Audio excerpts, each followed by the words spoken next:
Hello à tous, j'espère que vous allez bien. Aujourd'hui on se retrouve pour une revue. C'est la première revue de film que je vais faire sur ma chaîne et surtout c'est la première revue que je vais faire pendant que le film ou la série est encore en plein buzz. C'est quelque chose que j'ai évité de faire depuis le début de ma chaîne. Je pense que vous l'aurez remarqué, j'ai jamais fait de vidéo sur Game of Thrones alors que j'ai commencé, YouTube en 2016.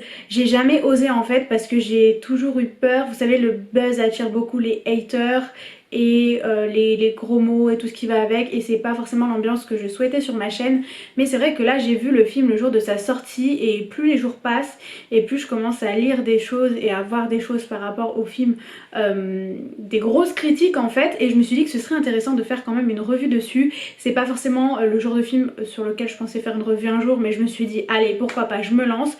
Donc voilà, avant tout je voulais quand même préciser que c'est les goûts et les couleurs dans le monde. Voilà, certains vont vouloir regarder que du Hitchcock, d'autres vont vouloir regarder que je sais pas des films romantiques, et d'autres vont être attirés par ce genre de film. Je ne critique absolument pas. Vous allez voir que comme dans toutes mes revues, il y a le global, le positif, le négatif et une conclusion. C'est toujours comme ça que j'ai organisé mes revues parce que je trouve que c'est quand même intéressant de voir le film ou la série dans sa globalité, et c'est super important d'avoir cette perspective là parce que j'ai lu certaines critiques qui m'ont juste grave étonnée, et au contraire certaines personnes ont pris le film un peu trop à la légère et d'autres l'ont pris un peu trop au sérieux, et je pense qu'il faut trouver cet équilibre pour vraiment bien apprécier on va dire le film. Donc voilà, la revue sur le film 365 DNI ou 365 jours, c'est parti. Mon avis global par rapport au film, je l'ai pas trouvé si mauvais, hein, c'est pas... bien évidemment, il faut savoir distinguer un film cinématographique et un film de divertissement. Là, je parle vraiment en termes de divertissement, comme je pourrais vous parler de certains Fast and Furious, comme je pourrais vous parler de certains autres films ou séries, vous savez, les séries cuculapraline que je regarde, genre When Calls the Heart, etc. Je vous dis que c'est des choses que j'aime bien. Je sais que c'est pas la qualité de Peaky Blinders ou la qualité vraiment de gros films cinématographiques quoi, ou de séries pareil, mais il faut savoir faire cette distinction là, parce que quand je vous dis que le film m'a plu, entre guillemets, j'ai bien aimé, j'ai pas aimé, ce serait vraiment vous mentir, c'est que bah franchement j'étais dans l'histoire, j'ai regardé le truc, et il y a un 2 et je pense que voilà je vais regarder le 2, je préfère être honnête avec vous. Après bien évidemment il y a énormément de choses que j'ai pas aimé dans ce film, mais bon, on reste sur le global pour l'instant. En fait, le jeu d'acteur il était pas forcément ouf. Il y a des choses que j'ai aimées dans le sens où c'était pas forcément, même si c'était un film qu'on peut beaucoup rapprocher à Fifty Shades of Grey. D'ailleurs dites-moi si ça vous intéresse une vidéo Fifty Shades versus 365 DNI, et voilà, j'essaierai de la faire. Moi c'est le genre de truc qui m'éclate à faire, vous voyez, je trouve ça drôle. Faut vraiment pas prendre au sérieux ce genre de film, et je sais qu'il y en a certains qui ont parlé vraiment de choses comme d'apologie du viol et de plein, enfin j'ai vu des grands mots comme ça et je me suis dit mais on n'a pas vu le même film, dans le sens où moi franchement je l'ai pris comme un divertissement. Et je suis pas allée au-delà, l'histoire elle était cool sans être ouf, hein. On est d'accord que le scénario il était un peu pété, mais je veux dire il faut pas s'étonner de ce que vous venez de voir, dans le sens où pratiquement tout est expliqué dans le synopsis, dans le résumé, hein. Le résumé il dit clairement un homme laisse 365 jours à une femme pour tomber, enlève une femme et lui laisse 365 jours pour tomber amoureuse de lui. Je veux dire, il y en a qui ont dit ah j'ai vu le film, j'ai perdu 2 heures de ma vie, c'était nul, c'est quoi ce scénario? Clairement le scénario, il n'y a pas de surprise en fait, le scénario il est dans le synopsis, genre c'est le premier truc que vous voyez quand vous cliquez dessus pour le regarder sur Netflix, c'est le synopsis. Donc franchement j'ai pas compris en fait toutes les critiques qu'il y a eu autour de ça, mais bon bref on en reparlera dans le négatif. Clairement si vous avez aimé Fifty Shades of Grey, vous allez aimer ce film. Certains l'aiment plus, certains l'aiment moins. Moi je fais partie de ceux qui sont un peu dans un entre-deux, en fait tout dépend les catégories qu'on compare, mais voilà, le film j'ai cherché du divertissement quand j'ai regardé et franchement il a fait son taf quoi. Alors le côté positif de la série, il y a 4 points. Le premier point c'est Massimo, et franchement on peut pas se mentir, personnellement, après c'est les goûts et les couleurs bien évidemment, je trouve l'acteur super beau. J'ai trop aimé le personnage, enfin je sais que c'est un peu tordu de dire ça comme ça, et j'ai lu plein de choses par rapport à l'acteur etc, donc je sais pas trop quoi croire, mais franchement Massimo, moi je l'ai bien aimé, je l'ai trouvé super beau, il était attirant, il était tout ce que vous voulez. Voilà, c'était beau à voir pour les yeux, et puis même la fille, je l'ai trouvée magnifique, peu importe quand elle avait sa perruque ou ses cheveux naturels. Et honnêtement, quand ça avait été 50 Shades, au début, je trouvais pas forcément l'actrice qui jouait Anastasia super belle, et finalement je me suis habituée à elle. C'est pas que je la trouvais belle ou pas, c'était que je trouvais pas que son physique collait au personnage qu'on lui donnait. Il y a aussi autre chose que j'ai aimé dans cette série, ça a été les langues. En fait, on avait, personnellement je la regarde en VO, donc je sais pas comment ça s'est passé en VF, mais on a eu, je crois c'était du polonais, on a eu de l'anglais, on a eu de l'italien, j'étais juste trop contente, en plus chacun avait un petit accent. Moi c'est le genre de choses auxquelles je fais attention, pour certains ça va être des détails, et surtout dans ce genre de film, il y en a peut-être qui sont pas forcément, qui s'en foutent, mais moi j'ai aimé ça, j'ai aimé qu'on ait un peu des passages dans toutes les langues, et que quand il parlait anglais, voilà, on avait ce petit accent italien derrière, franchement ça me fait craquer, et voilà. Moi personnellement je pense qu'il y a quelque chose qu'on ne peut pas nier, c'est vraiment l'alchimie entre les deux acteurs. Clairement quand j'ai appris que la fille elle avait un copain, et que j'ai vu certaines interviews, enfin ils ont fait un live en fait sur Instagram, et on les voyait parler ensemble, ils ont de l'alchimie même dans la vraie vie quoi, enfin c'est un truc de ouf, et on voyait en fait les scènes, elles paraissaient tellement réalistes dans le sens où il y en a qui ont trouvé, franchement il y a des gens qui ont réussi à trouver, après comme je dis chacun son opinion, mais il y en a qui ont réussi à trouver de la tension, genre comment on dit, genre du fait qu'ils étaient crispés entre eux. Alors là franchement on peut tout dire de ce film, hein, tout dire, mais ils n'étaient vraiment pas crispés entre eux. Genre ils étaient vraiment pas... Au début il était froid en fait, c'était son rôle d'être froid à Massimo, et elle de pas l'aimer, et du coup après, mais même l'alchimie, même quand ils s'entendaient pas, il y en avait une, enfin c'était un truc de ouf, enfin, voilà, comme j'ai dit, on peut penser beaucoup de choses, mais nier l'alchimie qu'il y avait entre les deux acteurs, franchement c'est ridicule. Et enfin la quatrième chose que j'ai beaucoup aimé, ça a été la fin. Alors je sais qu'il y en a qui vont me dire oh mais cocotte, t'as vu la fin, la même fin que nous et tout. En fait c'est une fin ouverte, clairement il va y avoir un 2, et on ne sait pas ce qui a bien pu se passer dans le tunnel. Pour moi elle est pas morte. En fait moi j'ai la théorie, on est même plusieurs à avoir cette théorie là. Pour moi elle a été enlevée par vous savez son ex au gars, à Massimo. Pour moi c'est ça. J'en ai parlé avec ma soeur, elle m'a dit qu'elle pensait pareil, enfin... Ouais, elle m'a dit qu'elle pensait pareil, et du coup pour moi c'est plus pour laisser une tension, laisser une peur à Massimo de la perdre. En fait ils ont vu...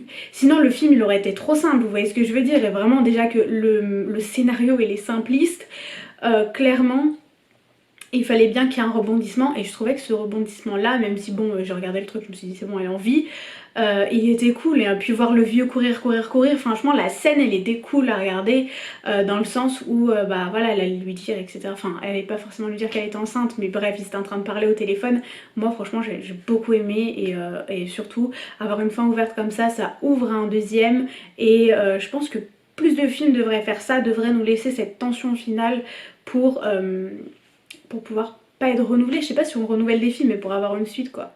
Alors maintenant, passons par le négatif. J'ai décidé de mettre le négatif en dernier parce qu'il y a beaucoup de choses à dire, mais ça ne veut pas dire que je n'ai pas du tout aimé le film. Mais c'est quand même des points qui sont quand même super importants.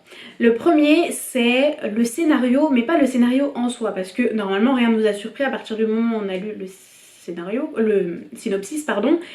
Il y a juste un truc, c'est que je trouve qu'elle l'a fait attendre pas assez longtemps, enfin c'est horrible à dire, mais elle a craqué au bout de 15 jours, genre en fait du jour au lendemain, j'ai pas compris, ça s'est passé trop vite. Du jour au lendemain elle était là, elle le détestait, et du jour au lendemain elle était en train de faire les magasins avec lui, en train de s'acheter du Gucci, et du coup ça remet un peu en cause la réalité de ses sentiments. Et bien évidemment on peut parler de syndrome de Stockholm, faut pas oublier qu'il l'a enlevé, donc tomber amoureux ou amoureuse de son agresseur, de son kidnappeur, ça c'est ce qu'on appelle le syndrome de Stockholm, on a pu en entendre parler dans Casa de Papel aussi avec Monica. Je sais pas, franchement je sais pas, je pense que ça aurait pu durer au moins 6 mois, je sais pas, mais là j'ai l'impression que ça a duré 15 jours, bah, clairement ça a duré genre 20 minutes du film, donc je me dis que ça vraiment... J'ai pas l'impression qu'à la base ses sentiments ils étaient là réellement pour lui, enfin je sais pas, j'ai eu... Voilà, en fait, ceux à qui je dis ça m'ont dit ouais mais du coup, si t'as pas l'impression que ses sentiments étaient réellement pas là, c'est du coup c'est du syndrome de Stockholm, donc on a raison, donc elle a pas réellement des sentiments. En fait je pense que pour nous faire croire qu'elle avait au moins réellement un minimum de sentiments, on aurait dû attendre plus. Après je suis consciente qu'un film ça dure 1h30, 2h max et que du coup voilà, mais ils auraient pu je sais pas faire un 2 mois plus tard ou quelque chose comme ça histoire de nous au moins de nous faire semblant de nous montrer qu'elle est vraiment tombée amoureuse et que ça a duré dans la durée. Là je veux bien qu'elle dit qu'elle le déteste mais d'un coup elle se met en tenue, genre en belle tenue, en beauté et tout et elle sort comme ça avec lui, enfin je veux dire c'était pas forcément réaliste. Non pas que chercher du réalisme parce qu'on est d'accord que si ça se passerait dans la vie réelle j'aurais un tout autre discours. Mais là, c'est un divertissement, c'est fictif, c'est un film, ils auraient dû attendre un petit peu plus, je pense, et vraiment la faire craquer à la fin. Genre, je pense que ça aurait été un peu plus logique. Il y a aussi l'histoire en vrai. L'histoire en vrai, elle est tordue. J'ai eu l'occasion d'en parler en commentaire, pas de mes vidéos, mais en commentaire de posts sur Twitter et de posts sur Insta. L'histoire, c'est vrai que, comme je viens de le dire, si elle passait en vrai, si elle se passait en vrai, et ben oui, j'aurais un tout autre discours dans le sens où là je dis oui j'ai aimé, c'était agréable et tout, mais oui l'histoire elle est tordue et j'en suis complètement consciente, hein, là clairement il lui donne 360, qui donne 3... Je te donne un an pour m'aimer, genre déjà ça en dit sur ton ego, t'es là, t'es de la mafia, tu peux mourir à tout moment, tu peux la faire tuer à tout moment, enfin je veux dire oui c'est totalement tordu, tu l'enlèves, elle est en plein milieu de ses vacances, tu crées, enfin qu'est-ce qu'il a fait déjà pour faire en sorte que ses amis se posent pas de questions. Je crois il a laissé une lettre au gars lui disant ouais je te quitte, son ex, enfin je veux dire c'est quand même super tordu, hein. Là il y a tellement de choses illégales dans tout ça que oui, mais vraiment on parle d'un film. Et en tant que film, je pense pas que ça ait fait l'apologie de quoi que ce soit, honnêtement, même si on est vraiment très limite. Ensuite, il y a eu quelques scènes très mal jouées. J'ai dit que les acteurs, ils avaient une certaine alchimie. L'alchimie ne fait pas tout, hein. Et il y a eu vraiment certaines scènes où, face au jeu d'acteurs, j'étais juste... ils sont sérieux là, enfin... Après, je pense que pour des acteurs, j'ai pas regardé leur nationalité ou quoi que ce soit, mais je pense que la fille est polonaise et que le garçon est italien à la base. Je pense aussi que c'est difficile de jouer en une langue qui n'est pas sa langue maternelle, donc ça joue aussi. Je voulais quand même reparler plutôt du côté apologie du viol, etc. Alors il y a eu deux teams. La team, il y a totalement l'apologie du viol, ils sont malades, ça va pas, comment on promouvoit ça, c'est pas possible. Et il y a eu la team, ah mais non, mais il lui dit qu'il la touchera pas tant que, etc. Tant qu'elle aura pas accepté, tant qu'elle sera pas consentante, etc. En fait on a eu vraiment deux discours et en fait j'ai pas lu ou quoi que ce soit quelqu'un qui disait ouais mais en fait on est vraiment entre les deux et à chaque fois on atteint les limites dans le sens où oui il n'y a pas forcément l'apologie du viol quand il lui dit écoute c'est toi qui choisis, je te toucherai pas, je te violerai pas, etc. etc. Là on voit clairement qu'il la laisse, il attend qu'elle soit consentante, mais en attendant il l'a quand même étranglée, il l'a quand même frappée entre guillemets, il l'a quand même vue nue, enfin il y a plein de trucs.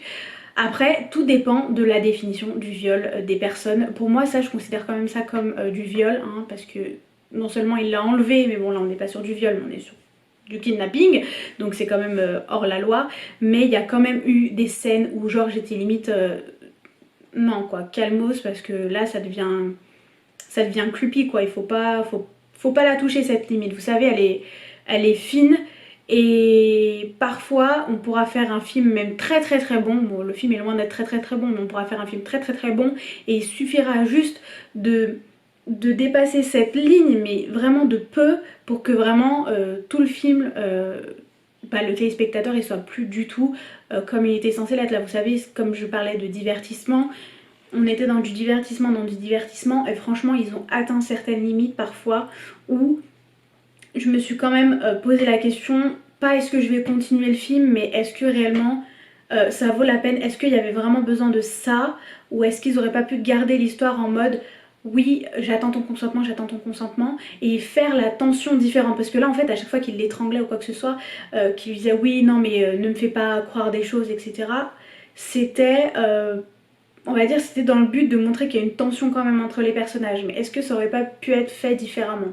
Et enfin, le dernier truc vraiment que j'ai pas aimé avec ce film, ça a été toutes les grosses critiques qu'il y a eu. En fait voilà, je sais que comme je l'ai dit et répété dans cette vidéo, c'est les goûts et les couleurs, chacun a le droit à la parole. Bon regardez, je fais bien une revue dessus et je vous invite vraiment en commentaire à critiquer ma revue. Tant que c'est fait de manière gentille, polie, etc., critiquez-la. Oui, je pense pareil que toi sur ça, non, je ne pense pas pareil que toi sur ça, parce que, et n'hésitez pas à développer, franchement, moi je suis ravie de lire des choses comme ça, vraiment tant qu'on garde le respect en commentaire. Ce film reste une fiction, il y a quand même des acteurs, des producteurs, des réalisateurs qui ont passé du temps à faire ce film, donc je pars du principe qu'on peut le critiquer même très négativement, parce que oui, il y a des choses qui nous plaisent pas, et oui, on a eu tous une définition du viol différente, et il y en a certains qui vont penser que oui, il y a eu viol, que d'autres non, il y a eu viol, il n'y a aucun problème, mais juste un film, ça se respecte entre guillemets, c'est plutôt les acteurs qui se respectent parce que j'ai vu énormément de personnes insulter l'acteur qui joue Massimo à un moment donné. Comment ne pas se sentir mal quand on sait, parce que c'est on est tout, enfin la plupart de ce que j'ai lu c'était tout français hein, parce que les Américains ils n'ont pas l'air d'avoir eu ce problème, mais j'ai lu en fait ouais l'acteur qui joue Massimo, ouais t'es un violeur, tu te rends pas compte, etc. Il lira sûrement jamais ça hein, mais faut pas oublier quand même que au César, nous français, c'est pas nous bien évidemment, c'est un club de riches, je sais pas quoi, personnes qui ont voté, mais c'est quand même l'image française que le monde a de nous. On a quand même donné un Oscar à un vrai violeur. Donc vraiment, il faut penser à ça et à se dire que lui, il a peut-être reçu, j'ai l'impression que Polanski a reçu moins de critiques que Massimo. Et attention, Massimo, c'est un personnage.